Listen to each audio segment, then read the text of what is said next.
வணக்கம். கணக்குல வர்ற சில சமன்பாடுகள் பார்க்க ரொம்ப குழப்பமா இருக்கும் இல்லையா? அதையெல்லாம் ஈஸியா தீர்க்கிறதுக்கு ஒரு சூப்பர் சாவி இருக்கு. அது பேரு தான் அணிக்கோவைகள், அதாவது டிட்டர்மினன்ட்ஸ். வாங்க அந்த மர்மத்தை அவிழ்க்கலாம். மேத்ஸ் சயின்ஸ்னு எங்க பார்த்தாலும் இந்த மாதிரி நிறைய மாறிகளை கொண்ட சமன்பாடுகளை நம்ம பார்க்கலாம். பார்க்கும்போதே தலை சுத்துற மாதிரி இருக்கும். ஆனா இதுக்கெல்லாம் ஒரு தீர்வு இருக்கா இல்லையான்னு எப்படி சுலபமா கண்டுபிடிக்கிறது? ஆனா அசல் கேள்வியே இதுதான். இதுக்கு ஒரே ஒரு தனித்துவமான தீர்வு இருக்குமா, இல்ல நிறைய இருக்குமா, இல்ல தீர்வே கிடையாதா? இதை எப்படி கண்டுபிடிக்கிறது? அதுக்கு ஒரு வழி இருக்கு. அதை தான் நாம இப்ப பார்க்க போறோம். சரி, நாம என்னென்ன பண்ண போறோம்னு ஒரு சின்ன பிளான். முதல்ல ஒரு அணிக்குள்ள ஒளிஞ்சிருக்கிற ஒரு ரகசிய எண்ணை கண்டுபிடிக்க போறோம். அப்புறம் அதை எப்படி கணக்கிடுறதுன்னு பார்த்து சில கருவிகளை உருவாக்க போறோம். அதிலிருந்து நேர்மாறு அணியை கண்டுபிடிச்சு கடைசியா அந்த பெரிய பிரச்சனைய சுலபமா தீர்த்திடலாம். ரெடியா? சரி, பகுதிக்குள்ள போலாம். ஒரு அணியோட ரகசிய எண். இது ஒரு தனித்துவத்தை கண்டறியும் கருவி மாதிரி. அந்த தீர்வுக்கான சாவியே அந்த அணில இருக்கிற எண்களை வச்சு நாம கண்டுபிடிக்கிற ஒரே ஒரு நம்பர்ல தான் இருக்கு. A1 B2 A2 B1. இந்த சிம்பிள் கணக்கீடு தான் தீர்வு இருக்கா இல்லையாங்கிற முழு ரகசியத்தையும் சொல்ல போகுது. இந்த ஸ்பெஷல் நம்பருக்கு தான் நாம வச்ச பேரு டிட்டர்மினன்ட். ஒவ்வொரு சதுர அணிக்கும் அது சம்பந்தமா ஒரு தனித்துவமான எண் இருக்கும். அது ஒரு மெய்யெண்ணாவோ இல்ல சிக்கலெண்ணாவோ கூட இருக்கலாம். இப்போ இதோட பொன் விதி என்னன்னா, நாம கண்டுபிடிக்கிற அந்த டிட்டர்மினன்ட் பூஜ்யமா மட்டும் இல்லாம இருந்தா போதும்.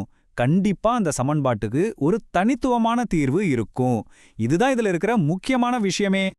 ஓகே, இந்த ரகசிய எண்ணை எப்படி கணக்கிடுறதுன்னு பார்க்கலாமா? சிம்பிளா 2x2 அணியில ஆரம்பிச்சு அப்புறமா 3x3 அணிக்கு போலாம். 2x2 அணிக்கு டிட்டர்மினன்ட் கண்டுபிடிக்கிறது ரொம்ப ஈஸி. சிம்பிளா ஒரு குறுக்கு பெருக்கல் தான். முதல்ல ஒரு மூலைவிட்டத்துல இருக்கிற எண்களை பெருக்கணும். அப்புறம் இன்னொரு மூலைவிட்டத்துல இருக்கிற எண்களை பெருக்கி ரெண்டையும் கழிக்கணும். அவ்வளவுதான். அதாவது A11 A22 A12 A21. 3x3 அணிக்கு இது கொஞ்சம் ஸ்டெப்ஸ் அதிகம். ஆனா லாஜிக் ஒன்று தான். பாருங்க, வரிசையில இருக்கிற ஒவ்வொரு எண்ணா எடுத்துக்கணும். எண்ணை எடுத்துக்கிட்டு அது இருக்கிற வரிசையையும் நெடுவரிசையையும் மறைச்சிடுங்க. மிச்சம் ஒரு 2x2 அணி இருக்கும் இல்லையா, அதோட டிட்டர்மினன்ட்டால அந்த எண்ணை பெருக்கணும். ரெண்டாவது எண்ணுக்கு மட்டும் குறிய மாத்தி அதோட 2x2 டிட்டர்மினன்ட்டால பெருக்கணும். மூணாவது எண்ணை அப்படியே அதோட 2x2 டிட்டர்மினன்ட்டால பெருக்கி கூட்டணும். எல்லாத்தையும் சேர்த்தா 3x3 டிட்டர்மினன்ட் ரெடி. இங்க ஒரு உதாரணம் பாருங்க. நாம இப்ப கத்துக்கிட்ட அதே மெத்தட்ல தான் இந்த 3x3 அணியோட டிட்டர்மினன்ட் -17ன்னு கண்டுபிடிச்சிருக்கோம். முக்கியமா இது பூஜ்யம் கிடையாது. அப்படின்னா என்ன அர்த்தம்? இதுக்கு ஒரு தனித்துவமான தீர்வு இருக்குன்னு அர்த்தம். சூப்பர்ல. ஓகே, டிட்டர்மினன்ட்டோட முழு சக்தியும் நாம பயன்படுத்தணும்னா இன்னும் சில கருவிகள் நமக்கு தேவைப்படும். மைனர்கள், கோஃபேக்டர்கள், அட்ஜாயிண்ட். இந்த 3 தான் அந்த மாஸ்டர் சாவியை உருவாக்குறதுக்கு நமக்கு உதவ போகுது. முதல்ல மைனர். இது ரொம்ப சிம்பிள். ஒரு அணியில இருக்கிற ஒரு எண்ணை செலக்ட் பண்ணிக்கோங்க. அதோட வரிசையையும் நெடுவரிசையையும் நீக்கிட்டா ஒரு குட்டி 2x2 அணி மிச்சம் இருக்கும் பாத்தீங்களா? அதோட டிட்டர்மினன்ட் தான் அந்த எண்ணோட மைனர். அடுத்து கோஃபேக்டர். இதுவும் கிட்டத்தட்ட மைனர் மாதிரி தான். ஒரே ஒரு சின்ன மாற்றம். நாம கண்டுபிடிச்ச மைனர் கூட அந்த எண்ணோட இடத்தை பொறுத்து ஒரு பிளஸ் இல்லனா மைனஸ் குறியே சேர்ப்போம். சொல்லப்போனா இது ஒரு குறியிடப்பட்ட மைனர். அவ்வளவுதான் விஷயம். கடைசியா அட்ஜாயிண்ட் அணி.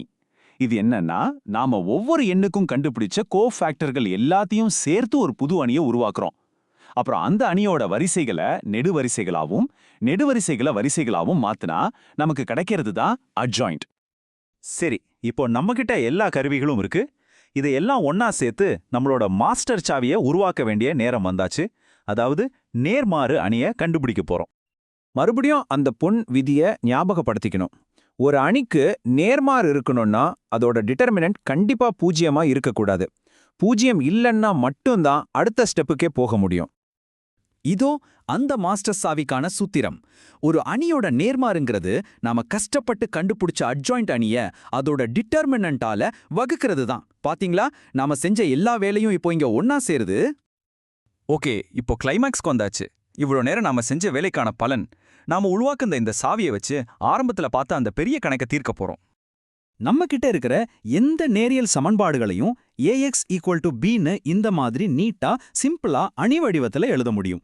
இதுல ஏங்கிறது கெழுக்கள், எக்ஸ்ங்கிறது நம்ம கண்டுபிடிக்க வேண்டிய மாறிகள், Bங்கிறது அந்த மாறிலி எண்கள். இப்போ தீர்வு ரொம்ப பக்கத்துல.